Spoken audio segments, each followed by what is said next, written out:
할렐루야. 우리 좌우에 계신 분과 한번 인사하겠습니다. 인생의 밤을 잘 통과하십시오. 인생의 밤을 잘 통과하시기 바랍니다. 자, 여러분들 혹시 그 트라우마 잘 알고 계시죠? 우리가 자주 들어봤는데 이 트라우마는 어떤 정신적인 어떤 상처, 또 흉터, 아픔이라고 하는데 이 트라우마를 뭐 우리 속담으로 하면 자라보고 놀란 가슴 뭐 보고 놀라죠? 소뚜껑 보고 놀란다. 그러니까 내가 예전에 어떤 것 때문에 힘들고 아팠고 고통스러웠는데 비슷한 물건이나 그 상황을 마주하면 그 옛날에 그 아픔이 떠오르는 것입니다. 제 설교를 잘 들으신 분은 아시겠지만 제가 김밥에 대한 트라우마가 있습니다. 어렸을 때 그 상한 김밥 먹고 이제 몸이 안 좋아서 그 이후로부터 이제 김밥을 보면 이게 뷔페를 가도 이게 김밥 같은 게 있으면 통과 잘 안 먹고 그랬습니다. 그리고 또 어떤 게 있냐면 삶은 계란에 대한 트라우마가 있습니다. 이것도 막 어릴 때 막 배고파가지고 허겁지겁 먹다가 어떻게 됐을까요? 체해가지고 체하고 나서는 이렇게 동그란 삶은 계란 보면 뭔가 가슴이 먹먹한. 그런데 희한한 건 또 뭘까요? 그거를 냉면 위에 올리는 절반 자른 삶은 계란을 보면 아무렇지도 않아요. 그러니까 절반 잘린 거 보면은 뭐 10개고 20개도 먹는데 이렇게 하얗게 동동 떠 있는 그 삶은 계란 보면 가슴이 먹먹합니다. 그러니까 이 트라우마라는 것이 우리들 삶 속에 아마 그 어떤 형태나 상황은 다르겠지만 사람들마다 알게 모르게 그런 어떤 정신적인 상처, 어떤 힘들었던 것 때문에 그게 또 재현되면 마음이 답답해질 때가 있습니다. 자, 이 트라우마는 여러분들이 아실 텐데 이 트라우마보다 조금 더 심한 게 뭐냐면 포비아라는 게 있습니다. 포비아는 공포라는 뜻입니다. 약간 그 어떤 상황 속에서 너무 과도한 비정상적으로 우리가 두려워할 때 그것을 포비아라고 하는데, 그런데 이거는 그냥 불편하고 힘들다 그게 아니라 정말 죽을 것 같은 그런 두려움, 공포심에 사로잡힙니다. 우리가 뭐 잘 알고 있는 것처럼 고소공포증, 또 어떤 사람들은 폐쇄공포증, 그 상황이 딱 오면 심장이 멈출 것 같고 막 식은땀이 나고 진짜 막 쓰러져서 죽을 것 같은 그 두려움과 공포심이 엄습합니다. 어떤 분들은 동물이나 조류 그런 포비아도 있습니다. 비행기 공포증도 있고요. 수많은 공포증들이 뭐 공포증 아세요?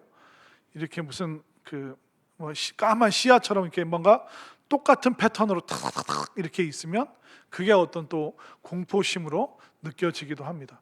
그러니까 보통 사람들은 이게 공포스러운 건가 하는데 막상 그걸 당하는 사람에게는 정말 죽을 것 같은 너무 힘든 상황들을 포비아라고 이야기를 합니다. 우리에게는 트라우마도 있고 또 우리에게는 포비아라는 그런 공포증도 있습니다. 그런데 이거보다 더 두려운 것은 뭐냐면 우리 인생 살아가면서 내가 느끼는 여러 두려움이 있는데 때로는 내가 남들보다 더 뒤처지는 것은 아닌가, 그런 두려움이 우리에게 생기기도 합니다. 또 열심히 일하다 보면 사람들이 무슨 말을 하는데 사람들의 그 비난에 대한 공포심도 우리에게 있습니다. 또 뭐가 있을까요? 누군가에게 거절당할 것 같은 그런 두려움, 또 내가 아무리 애를 써도 이게 잘 안 될 것 같다는 어떤 실패에 대한 두려움. 어떻게 보면 우리 인생에는 이런 우리가 알게 모르게 지내는 수많은 두려움들이 우리들 속에 존재하고 있는 것입니다. 그런데 사람에게 가장 극도의 최후의 마지막 공포와 두려움이 뭐냐면 그것은 바로 죽음에 대한 두려움입니다. 죽는다, 그리고 죽음을 연상시키는 그런 장소들, 그리고 그런 뭐 영화, 사람들이 그 좀비 영화를 무서워하죠.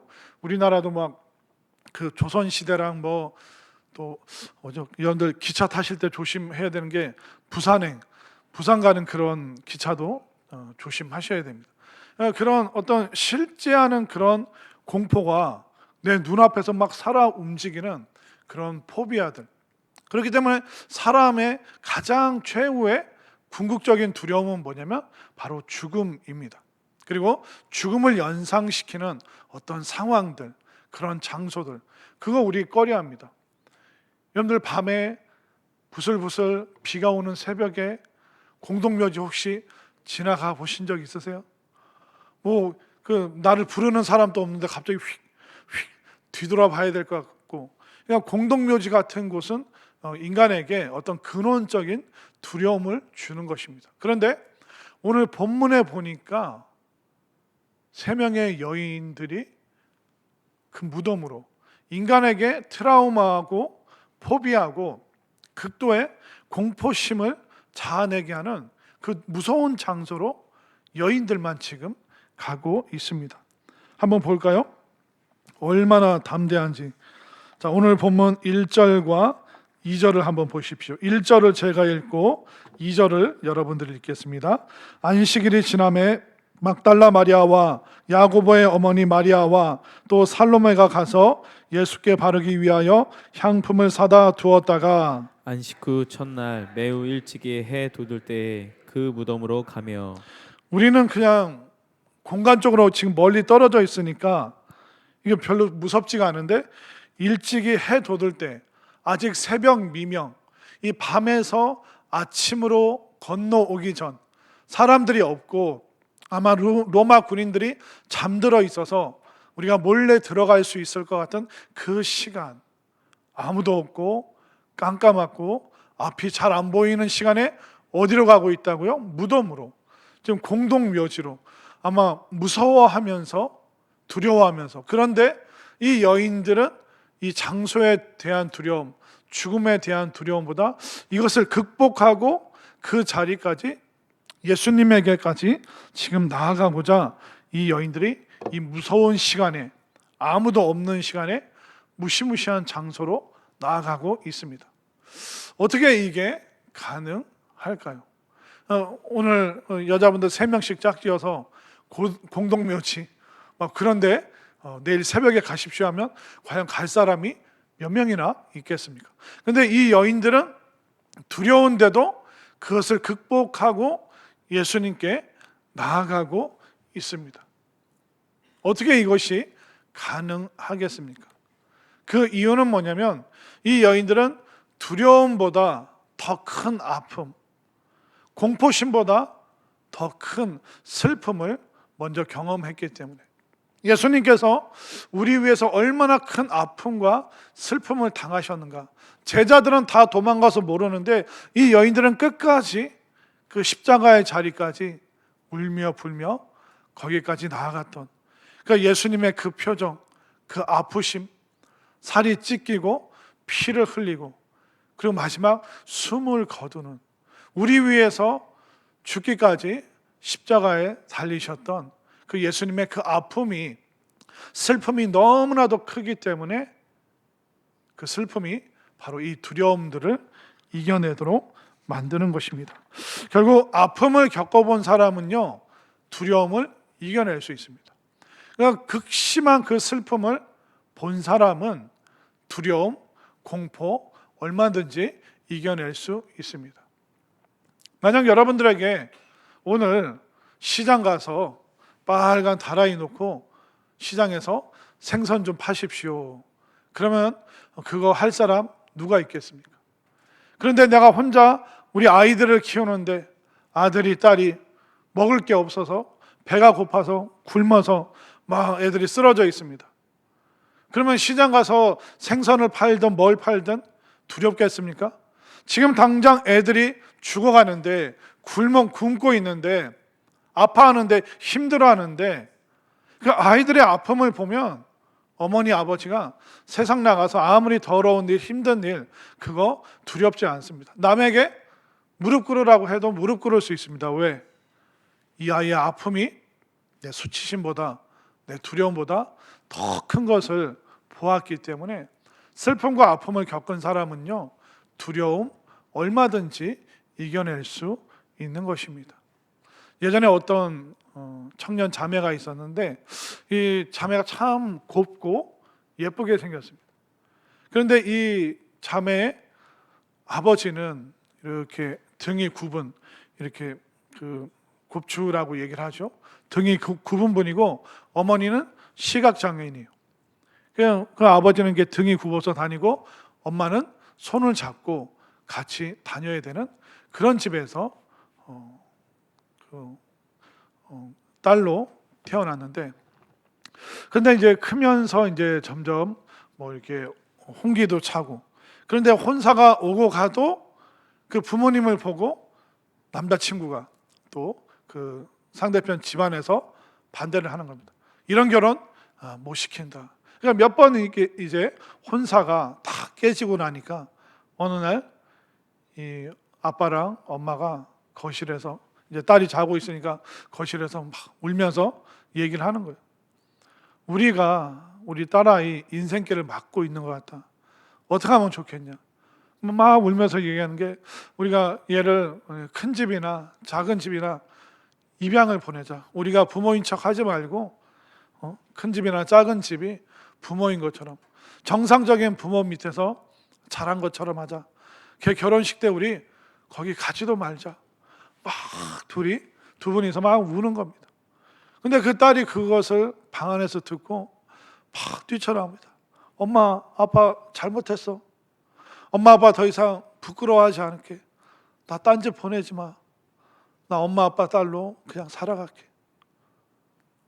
이 딸이 엄마, 아빠의 그 아픔을 보니까 더 이상 엄마, 아빠를 부끄럽게 여기지 않는 겁니다. 시간 지나서 이제 또 남자친구를 사귀게 되고, 또 남자친구에게 먼저 우리 엄마 아빠 이런 분이다, 장애가 있는 분들이다, 남에게 내세울 수 있는 그런 거 하나도 없는 집안이다, 이런 나도 좋냐, 뭐 괜찮다, 내가 너 사랑하는데. 그리고 이제 상견례를 해야 되잖아요. 이 부모님이 나갈까 말까 하다가 억지로 나갔습니다. 근데 그쪽 부모님도 이렇게 따님을 훌륭하게 키워주셔서 너무 감사하다고, 이런 귀한 딸이 우리 집에 며느리로 오면 우리 집의 복이라고, 그러면서 그 혼사가 잘 이루어진 것을 본 적도 있습니다. 그 딸이 어떻게 그것을 극복했을까요? 엄마 아빠의 그 슬픔, 그 아픔, 그것을 이 딸아이가 봤기 때문에 아이들이 굶어가는 걸 보면 부모는 모든 부끄러움, 수치심, 두려움 극복할 수 있습니다. 진정으로 내가 슬픔과 아픔을 겪고, 내가 정말 예수님께서 우리를 위해서 정말 십자가에 못 박혀 죽으셨는가? 정말 우리를 위해서 물과 피와 모든 것을 다 쏟아내어 주셨는가? 그 예수님의 그 슬픔과 아픔을 우리가 체험하고 우리가 믿고 깨닫는다면 이 세상에 어떤 두려움도, 또 공포도, 또 인생의 그 두려움도 다 이겨낼 수 있다는 것을 여러분들 분명히 믿으시기를 바랍니다. 그렇기 때문에 이 여인들은 예수님의 그 슬픔과 아픔을 통과했기 때문에 그 두려움을, 무덤에 대한, 어둠에 대한, 그 죽음에 대한 그 모든 공포를 이길 수 있었습니다. 그리고 이 여인들이 또 이 무덤에 갔더니 또 다른 두려움이 생깁니다. 한번 볼까요? 자, 오늘 본문 5절과 6절 말씀을 보겠습니다. 자, 5절을 제가 6절을 여러분들이 읽겠습니다. 무덤에 들어가서 흰옷을 입은 한 청년이 우편에 앉은 것을 보고 놀라매. 청년이 이르되 놀라지 말라. 너희가 십자가에 못 박히신 나사렛 예수를 찾는구나. 그가 살아나셨고 여기 계시지 아니하니라. 보라, 그를 두었던 곳이니라. 무덤에 대한 공포는 예수님이 겪으신 슬픔과 아픔으로 인해서 통과하고 극복했습니다. 근데 진짜 그 무덤에 들어갔더니 생각지도 못한 존재가, 천사가 청년의 모습으로 거기에 앉아 있는 걸 보니까 너무 놀랐습니다. 어떻게 보면 무덤에는, 공동묘지에는 아무도 없어야 되는데 누군가가 있으니까 그 존재로 인해서 깜짝 놀라죠. 그런데 이 두려움도, 이 놀람도 결국 하나님의 약속의 메시지를 받으면서 이 여인들이 이 두려움을 또 이겨내는 것을 볼 수 있습니다. 자, 어떤 메시지와 어떤 약속일까요? 자, 7절 말씀을 우리 함께 읽겠습니다. 시작. 가서 그의 제자들과 베드로에게 이르기를 예수께서 너희보다 먼저 갈릴리로 가시나니 전에 너희에게 말씀하신 대로 너희가 거기서 배우리라 하라 하는지라. 아멘. 전에 너희에게 말씀하신 대로, 그리고 너희들은 이제 제자들에게 가라. 이 약속의 메시지를 받으면서 순식간에 그 두려운 존재에 대한 그 무서움이 사라지고 있습니다. 두려움을, 슬픔을 통해서 극복하게 됐죠. 또 두려움에 휩싸일 뻔했는데 약속의 메시지가 이 여인들에게 오게 되니까 순식간에 이 두려움이 사라지고 있습니다. 그런데 제가 이 말씀을 쭉 보면서 좀 특이했던 게 뭐냐면, 이 여인들이 그 두려움을 극복했는데 왜 또 두렵다고 할까? 그리고 이 천사의 존재를 보면서 두려워했는데 그 천사를 통해서 메시지를 받았는데 또 두렵다라는 표현을 또 쓰고 있어서 이 두려움이 무슨 차이가 있는 게 아닌가. 이 천사와 7절에서 대화를 나눴죠. 그럼 두려움이 해결됐습니다. 근데 8절에 또 두렵다고 말합니다. 자, 8절 함께 있습니다. 시작. 여자들이 몹시 놀라 떨며 나와 무덤에서 도망하고 무서워하여 아무에게 아무 말도 하지 못하더라. 그 무덤의 두려움도 극복했고 또 천사를 봐서 깜짝 놀라긴 했는데 대화를 했기 때문에 이 여인들은 두려움을 또 극복할 수 있었습니다. 근데 8절에 와서 또 두렵고 무서워했다라고 말하는데, 이 말씀들을 제가 원어로 가만히 살펴봤더니, 자, 5절과 6절에 나오는 두려움과 8절의 두려움이 전혀 다른 두려움입니다. 자, 5절 말씀을 한번 보세요. 무덤에 들어가서 흰옷을 입은 한 청년이 우편에 앉은 것을 보고 놀라매 깜짝 놀랐습니다. 그 6절에 청년이 이르되 놀라지 말라. 그러니까 5절 끝에와 6절 초반에 나오는 놀라다라는 말은 에크담베오라는 이 헬라어 원어가 뭐냐면 에그머니나 뭔가 갑자기 뭔가를 보고 깜짝 뒤로 넘어갈 것 같은 극도의 공포를 말하는 것입니다. 그런데 이 천사와 대화하고 나서 갖게 되는 그 두려움과 공포, 6절과 7절에서 대화를 나눴죠. 그런데 8절로 또 가보십시오. 8절에 보면 여자들이 몹시 놀라 떨며 나와 무덤에서 도망하고 무서워하여 아무에게도 말을 못하고 있습니다. 그런데 8절을 제가 또 살펴봤어요. 8절에 여자들이 몹시 놀라, 이 놀라는 엑스타시라는 뜻입니다. 그리고 8절에 여자들이 몹시 놀라 떨면은 뭐냐면 바로 트로모스, 전율이라는 뜻입니다. 8절을 계속 띄워주세요. 8절을 다시 한번 보십시오. 여자들이 몹시 놀라, 이거 엑스타시고 떨면은 트로모스, 황홀이라는 뜻입니다. 그리고 떨며 나와 무덤에서 도망하고 무서워하여, 여기서 무서워하여는 푸오베오, 경이로움. 그러니까 예수님의 그 무덤을 찾아가기 전까지는 에크담베오라는 두려움, 그러나 그 슬픔으로 에크담베오를 넘어섰죠. 그리고 천사라는 새로운 존재를 보면서 에크담베오, 에그머니, 깜짝 놀랐습니다. 새로운 존재를 보면서. 그런데 그 이후에 메시지와 약속을 받고 나서는 8절에서 이제 황홀했다, 전율했다, 그리고 경이로움을 느꼈다. 그렇게 성경은 기록하고 있습니다. 이 여인들은 두려움으로 왔다가 약속의 메시지를 받고 나서는 바로 그 삶이 경이로움으로 바뀌고 있는 것을 볼 수가 있습니다. 그렇기 때문에 천사 보고 계속 무서워서 떠는 것이 아니라 천사를 보고 그리고 약속의 메시지를 받으면서 그 경이로움으로 이제 삶이 새롭게 바뀌는 것이죠.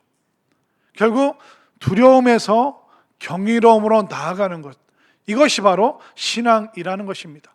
우리 삶에 두려워할 게 얼마나 많습니까? 먹고 마시고 시집 보내고 장가 보내고, 그 일상 자체가 두려움입니다. 학원은 어떻게 보내고, 학교는 어떻게 보내고, 대학은 어디로 진학할까? 어디 못 가면 참 어떻게 해야 하는가? 얘가 직장 생활 잘 할 수 있을까? 사람들과 직장에서 갈등이 있다는데, 우리 인생의 구비구비마다 수많은 두려워할 일이 너무 많습니다. 건강했는데 나이 들면서 점점 여기저기 안 좋아집니다. 그러면서 두려움이 엄습하죠. 또 어떤 날은 내가 수술대에 올라야 되는 그런 상황도 생깁니다. 수많은 두려움이 우리 인생에 있습니다.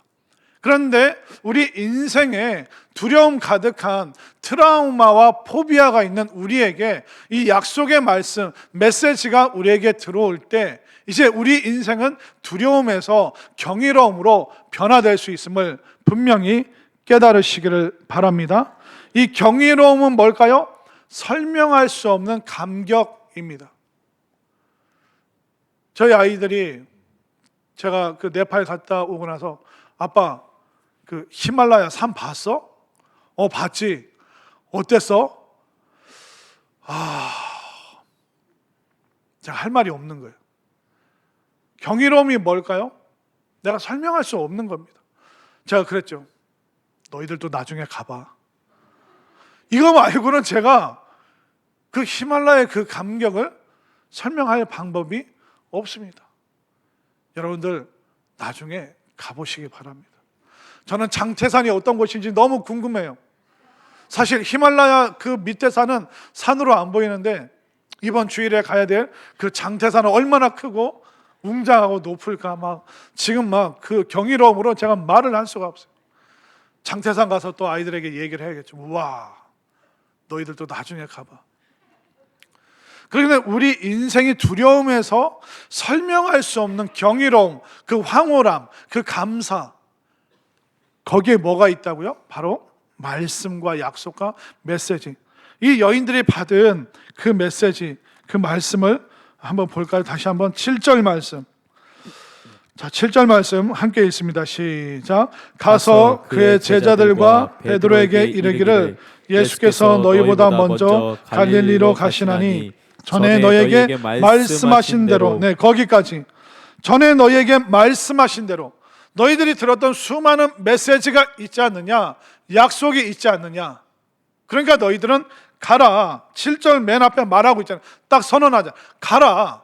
가서 이 약속의 메시지를 가지고 더 이상 그 두려움에 얽매이지 말고 슬픔에 사로잡히지 말고 이 약속의 메시지를 가지고 너희들 이제 사명의 자리로 나아가라.